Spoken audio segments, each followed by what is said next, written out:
Le Grand Matin Sud Radio, la vérité en face, Jean-François Achilly. La clim, est-ce qu'elle peut être populaire en France? Ça devient un débat de société, cette histoire. Acteur majeur du chauffage, de la climatisation, le patron de Mitsubishi Electric France est l'invité de Sud Radio. Bonjour Éric Pellerin. Achilly, bonjour. Soyez le bienvenu. Pourquoi la France a-t-elle la clim honteuse, on peut le dire comme ça? La question est au cœur du débat public en pleine canicule. C'est un vrai débat. Dans une grande partie du monde, la climatisation rafraîchit les espaces privés et publics. Elle sauve des vies. Pourquoi n'est-elle pas réellement entrée dans nos mœurs en France? Je crois que je peux poser la question de cette façon-là. Est-ce que c'est en train de changer? Est-ce que la clim est néfaste pour l'environnement, etc., etc. Il y a tant de questions à vous poser ce matin, Éric Pellerin. Vous êtes juge et partie dans l'histoire, puisque vous vendez de la clim. Allez, alors, bonjour. Je suis juge et partie. Oui, je suis juge et partie, oui. Mais je pense que si on veut être actif dans une société humaine, il faut croire à ce qu'on fait. Donc oui, je crois que la clim et le chauffage, vous l'avez dit, sont utiles pour améliorer le quotidien. Alors vous appelez 0826 300 300 si vous voulez poser des questions même très concrètes à Éric Pellerin et réagir à tout ce débat. Pourquoi est-ce que la France a la clim honteuse aujourd'hui? Je pense que c'est culturel. Alors il y a une réalité climatique, parce que pendant très longtemps en France, on avait plus froid que chaud. Et puis la clim a longtemps été assimilée à un certain niveau de luxe, un certain niveau d'aisance. Et faut croire qu'en France, on aime bien souffrir. Alors après, il y a des limites à la souffrance, et je crois qu'on les atteint aujourd'hui. Vous diriez justement que la canicule, là, cet épisode massif que nous traversons, est en train de faire sauter un tabou? Je l'espère, parce que généralement, quand je prends la parole sur ces sujets-là, je mets en avant la souveraineté énergétique, je mets en avant un écosystème industriel en France avec des distributeurs, des installateurs et nous, Mitsubishi Electric. Mais aujourd'hui, c'est une urgence sanitaire. On est en dehors de la souveraineté énergétique, on est en dehors du confort thermique et des économies qu'on peut réaliser avec une pompe à chaleur. Vous diriez que ça reste perçu, la clim, comme un objet de luxe, ou vous savez quoi, réservé à une certaine élite? Ça serait une erreur. Ça peut l'être chez certaines personnes qui sont peut-être un peu trop dogmatiques. Et puis aujourd'hui, on parle beaucoup de climatisation, mais il faut bien voir qu'aujourd'hui, les systèmes sont des systèmes de chauffage réversibles. C'est-à-dire font autant de chauffage que de climatisation, voire pour les pompes à chaleur, plus de chauffage que de climatisation, puisqu'ils sont généralement utilisés à plus de 60% en chauffage. En chauffage, oui. Voilà, donc c'est un dispositif de chauffage qui vous fait faire des économies et qui, gadget, top on the cake, vous permettent aussi d'être rafraîchi l'été, dans ces périodes de canicule. Qui n'est pas accessoire. Éric Pellerin, selon l'ADEME, le niveau d'équipement des logements serait de 24% en France. C'est ça, c'est le bon chiffre. 25%, c'est ça. Ce à quoi on assiste au Japon, on est à 91%, aux États-Unis 90%, nous c'est 24%. Voilà. Oui. Nous, c'est 24, ouais. Mais alors, il faut voir qu'au Japon, moi, je connais un petit peu mieux l'Asie que les États-Unis. Je parlais tout à l'heure des différences climatiques. Il est sûr qu'au Japon, il fait chaud, il fait humide. Et quand il fait chaud, il fait humide, on a besoin d'avoir une qualité d'air qui est meilleure et qui est climatisée. Sinon, c'est dangereux pour la santé. Qui s'équipe aujourd'hui de climatisation ? Alors aujourd'hui, qui s'équipe? Alors il y a, je dirais, deux segments de marché principaux. Je dirais les particuliers qui aujourd'hui équipent leur maison individuelle ou leur appartement avec des pompes à chaleur qui sont des pompes à chaleur réversibles, encore une fois, chauffage et climatisation. Et puis il y a un besoin dans le tertiaire. Aujourd'hui, la plupart des hôtels sont climatisés. Dans les années 90, on demandait si l'hôtel avait Canal+. Aujourd'hui, on demande s'il a la clim. Et s'il n'y a pas la clim, on ne réserve pas. Mais il y a quand même un gros enjeu sur les bâtiments du public et sur les bâtiments destinés à recevoir du public. Vous savez, il y a l'argument qui consiste à dire, parce qu'on va revenir à tout ce qui est de l'ordre du dérèglement climatique et des gaz à effet de serre et tout le reste, mais c'est cher, la clim. Voilà, la clim, c'est cher. Vous avez Marine Le Pen qui propose un plan massif de climatisation. Elle est candidate à l'élection présidentielle si les juges n'en empêchent pas. Et vous avez en face Jean-Luc Mélenchon qui dit voilà, surtout pas, c'est dangereux, c'est pas ce qu'il faut faire. Donc la clim c'est cher ou pas d'abord, Éric Pellerin? La clim c'est cher. Non, la clim c'est pas cher, mais c'est un investissement qui est destiné à être sur le long terme. Combien, une clim? C'est une question idiote, mais bon, ça coûte combien? Non, c'est pas du tout une question idiote. On est sur Sud Radio, on parle vrai. Hein. Oui, on parle vrai. Voilà, on parle vrai. Bon, si vous voulez acheter une pompe à chaleur, vous pouvez acheter une pompe à chaleur pour climatiser et chauffer les deux. Votre maison. Ce sont des dispositifs réversibles pour 10-12 000 euros. Et 10-12 000 euros, certes, c'est un investissement, mais c'est un investissement qui peut être aidé avec des subventions du gouvernement, ou des C2E, comme on dit. Je ne vais pas trop rentrer dans le détail, mais c'est des dispositifs d'aide à l'équipement, et c'est très important. Et puis surtout, c'est rentabilisé sur le long terme, puisque en chauffage, j'insiste là-dessus, en chauffage, vous divisez votre facture par 2, avec les systèmes les plus performants. C'est mieux que les grille-pains dans le qui ça a changé. C'est mieux que même. Bon, maintenant les radiateurs évoluent électriques, mais ça consomme beaucoup. Un grille-pain, c'est un terme technique. C'est le vieux radiateur électrique. Ils ont évolué. Qui a beaucoup évolué. Mais si on prend cette image du radiateur électrique de base, qui est finalement une résistance électrique, vous consommez 1 kW d'électricité, vous avez 1 kW de chaleur.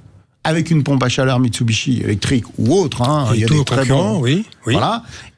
Vous consommez 1 kW d'électricité, vous pouvez avoir jusqu'à 5 kW de chaleur. Et oui. Voilà. Donc c'est ça la performance technologique. Donc l'amortissement est rapide en réalité. L'amortissement est rapide. Oui, on peut généralement les institutions s'accordent sur des investissements à partir de 5-7 ans. Voilà.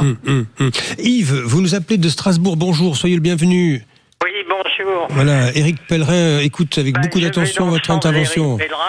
Bonjour Yves. Et je suis atterré de voir la stupidité, notamment par exemple de Serge qui intervenait avant. C'est vraiment les idées toutes faites sur la climatisation et sur les climatiseurs. Et moi j'ai vécu la canicule de 2003 et je me suis dit plus jamais ça. Donc j'ai installé la climatisation, j'ai installé des panneaux solaires. Et ce qu'on oublie de dire, que quand il y a des panneaux solaires, la clim ne coûte rien. Mais vraiment rien. Et quand je vois le peu de... J'habite à la frontière allemande.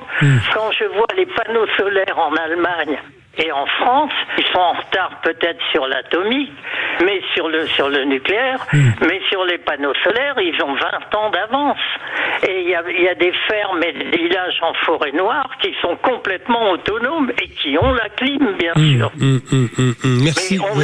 Et comme c'est Marine Le Pen qui propose de mettre la clim, alors bien sûr, il y a la levée de bouclier appuyée par le gouvernement, je vous fais remarquer, pour critiquer la clim.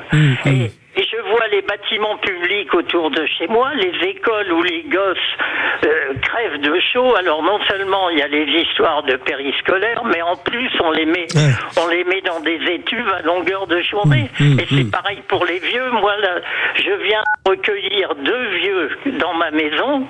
Je leur ai donné 2 chambres parce qu'ils étouffaient chez eux. C'est sympa ça, Yves, de votre part. Yves, merci Yves, et très intéressant ce que vous nous dites. D'abord, il y a un vrai débat politique autour de cette thématique. Éric Pellerin, ce que disait Yves à l'instant, le fait de matcher la pompe, la climatisation réversible, la pompe à chaleur, avec des panneaux solaires, ça coûte un peu plus cher évidemment, mais là, c'est un rendement fantastique. Ça prouve, merci Yves pour votre témoignage, surtout dans une région continentale comme Strasbourg, où on a très chaud l'été et très froid l'hiver. Ça montre que le chauffage, climatisation, ça doit être une approche globale. C'est pas la panacée. Je veux dire, il faut avoir une réflexion dans la durée et en intégrant différentes choses. il est clair que si on construit une maison en l'orientant de façon intelligente, s'il y a des panneaux solaires, si on a des matériaux adaptés pour la construire, et si en plus on a un dispositif de pompe à chaleur, chauffage intelligent et rafraîchissement l'été, on a tout gagné. Je veux dire, on est au cœur du problème. Oui, avec une forme d'investissement au départ, vous l'avez dit, mais le fait de payer année après année sa facture d'électricité ou autre, ou de gaz ou je ne sais quoi, pour se chauffer notamment, ça devient pesant sur le pouvoir d'achat. Et peut-être là, ce sont des solutions de départ, qui sont sans doute onéreuses, j'imagine, mais qui deviennent extrêmement rentables au fil des années. C'est un investissement qu'on rentabilise sur la durée, mais il y a un autre élément qui est assez important si on a une approche économique des choses, c'est que lorsque vous installez une pompe à chaleur chez vous, votre bien prend de la valeur. Et oui. Pourquoi ? Parce que, alors bien sûr, encore une fois, c'est un dispositif global. Faut penser l'isolation, bien sûr, faut penser les matériaux, etc. Mais moi, je vous parle précisément de la pompe à chaleur. Quand vous passez d'un logement en catégorie G, vous installez une pompe à chaleur, vous passez en catégorie D, C ou mieux.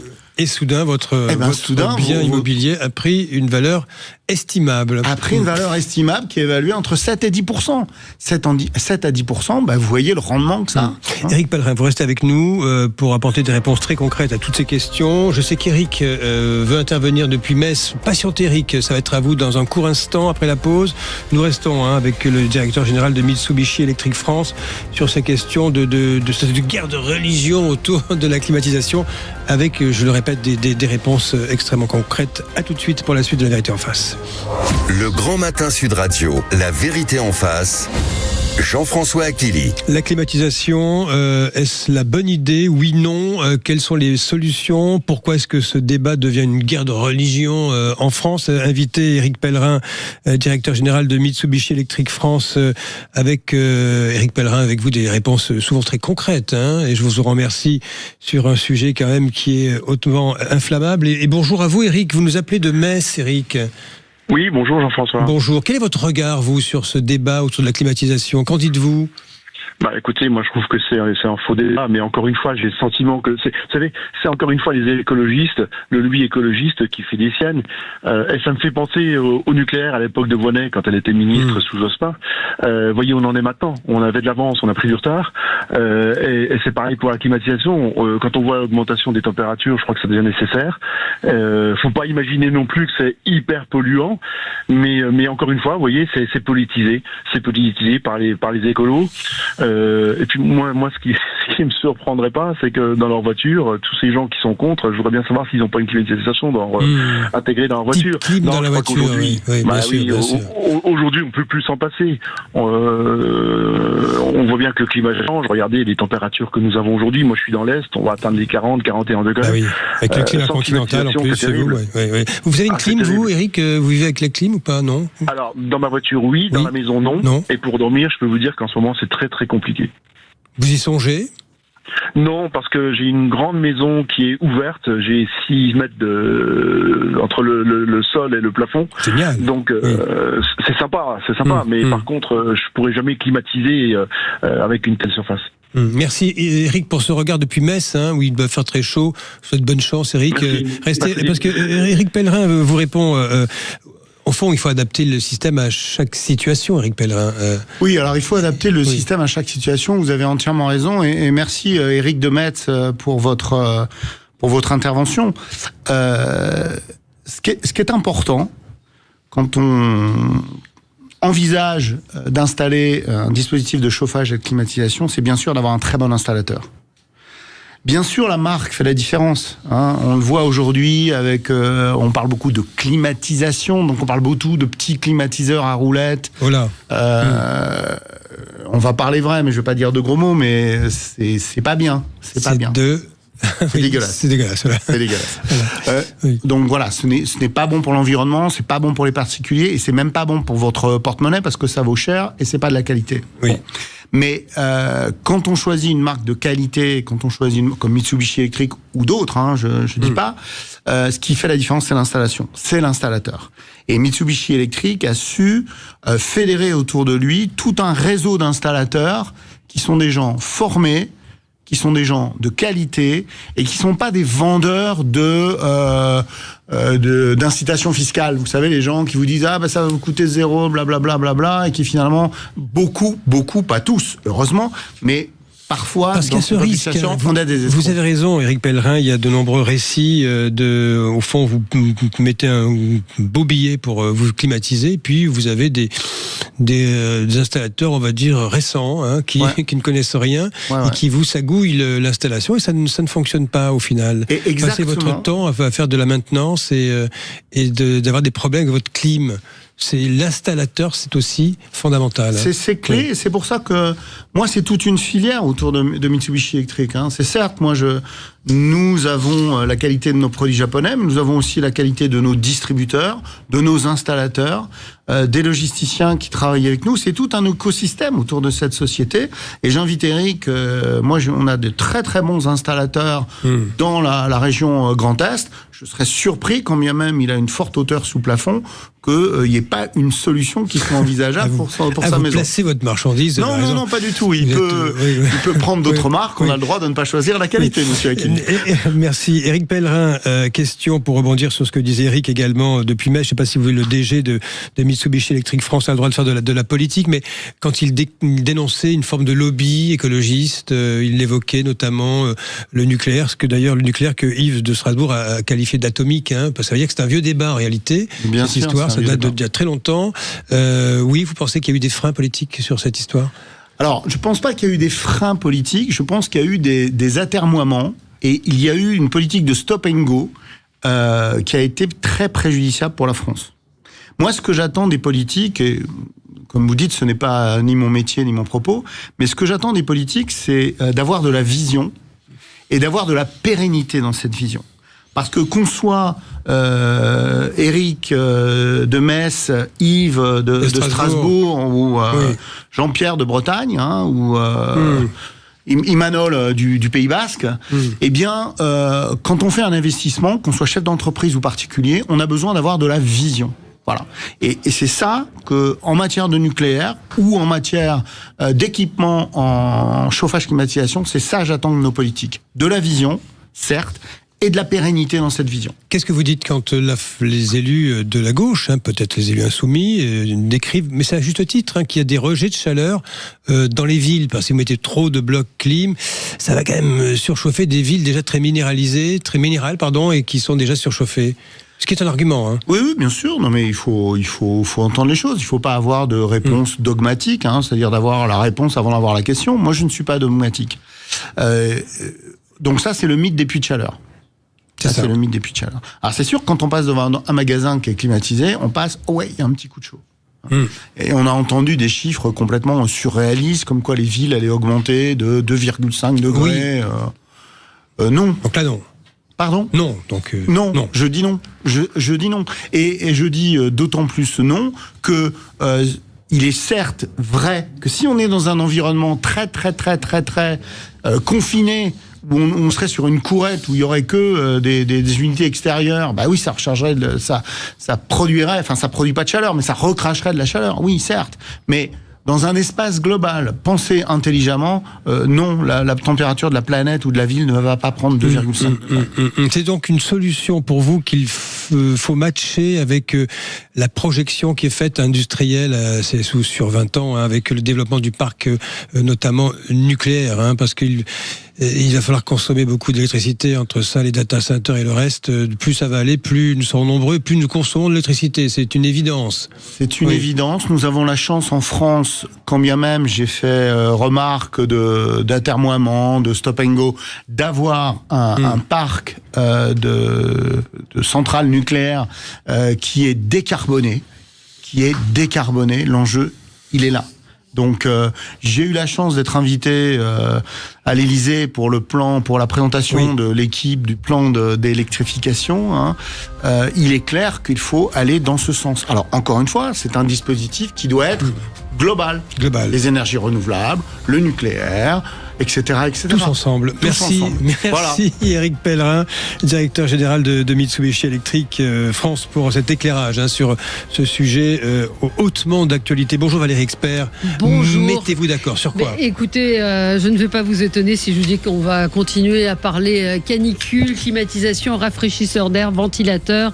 Fanny Guibert, journaliste à 60 millions de consommateurs, va venir nous expliquer la différence. Vous avez parlé des grosses installations, nous on va parler des installations, quoi que vous en fassiez aussi, j'imagine, dans les maisons. Pour les maisons, pour les appartements, pour les commerces, pour les grands immeubles. En gros, il n'y a rien de mieux que la clim. Bah écoutez, si vous voulez vous rafraîchir, ça fait du bien, surtout en ce moment. Voilà, on va parler de ça, on va beaucoup parler de la canicule, puis on aura Frédéric Dabi avec nous, donc est-ce que ce sera l'un des sujets de la campagne électorale? On parlera également de violences, de ces violences des mineurs, bref, beaucoup de sujets avec vous au 0826 300 300. Bonne émission.